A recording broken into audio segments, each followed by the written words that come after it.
Dear students, for today's lecture, we are going to talk about the crystal lattice. So the crystals are items having long-range order in a periodic arrangement. So a typical example is this one, the crystalline silicon dioxide, where you can see the silicon atoms here connected with, in this two-dimensional projection, connected with 3 oxygen atoms. And one oxygen atom is connected with 2 silicon atoms. And this is so-called crystalline silicon dioxide or quartz, because you have a periodic long-range order of the crystal or of the atomic arrangement. So that in reality, if you see the crystal of quartz, you'll see tiny facets on the surface of your quartz, which corresponds to certain crystallographic planes and directions. And in comparison, you may have a so-called amorphous material as well. For example, the amorphous silicon dioxide here, which is usually called a glass. And in amorphous materials, you don't really have long-range atomic order, but may have short and medium-range orders. For example, although in this amorphous glass structure of silicon dioxide, you have some distortion of your lattice as compared to the previous page, where you have a certain periodic regular arrangement. However, you can see still that the arrangement of the items and the number of chemical bonds between the items are in general maintained. So in amorphous material, you still have some short and medium range order, but no long range order. So by definition, crystals are items or molecules which are situated in a repeating or periodic array over large atomic distances or long range order. And crystals have 2 major characteristics. The first one is the melting temperature or constant melting temperature, where at a certain temperature you have the breaking of all your chemical bonds and your solid crystal becomes a liquid. And the second characteristic of crystals is the so-called anisotropy, which means your properties of your material is depending on the direction. Okay, so that's a natural result of your crystal structure because you have a certain atomic long-range arrangement, and different directions will correspond to slightly different atomic arrangement, giving rise to your different properties, or anisotropy. So, an important concept of describing the real crystal structure is the lattice and the basis. A lattice is a kind of a conceptual thing, where it indicates a collection of points called lattice points, which are arranged in a periodic pattern so that the surrounding of each point in the lattice are identical.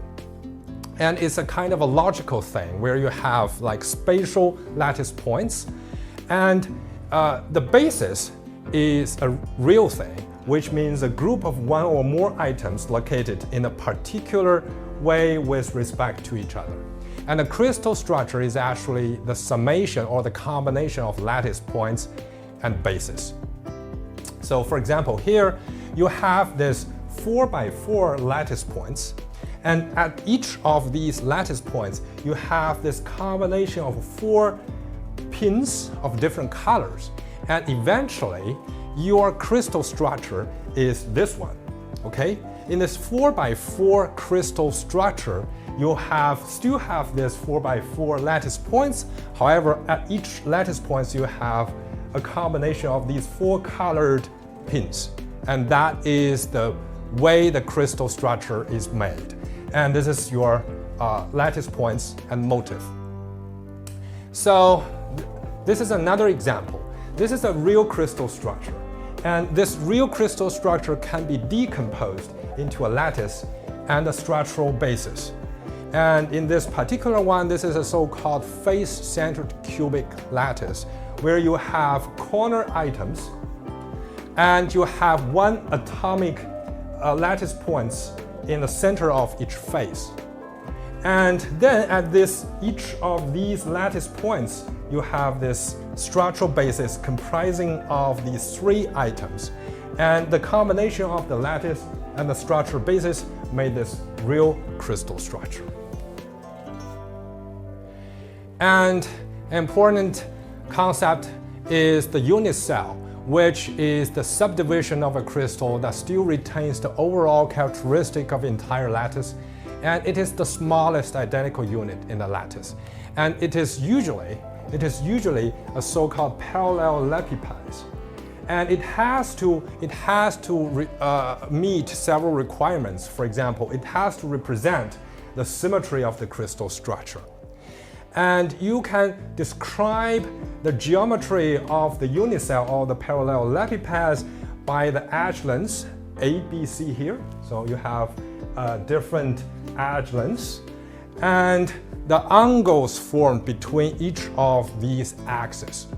And to meet the requirement of the symmetry, and you only have, so mathematics can prove that you can only have 7 crystal lattices with different combinations of these edge lengths and edge angles.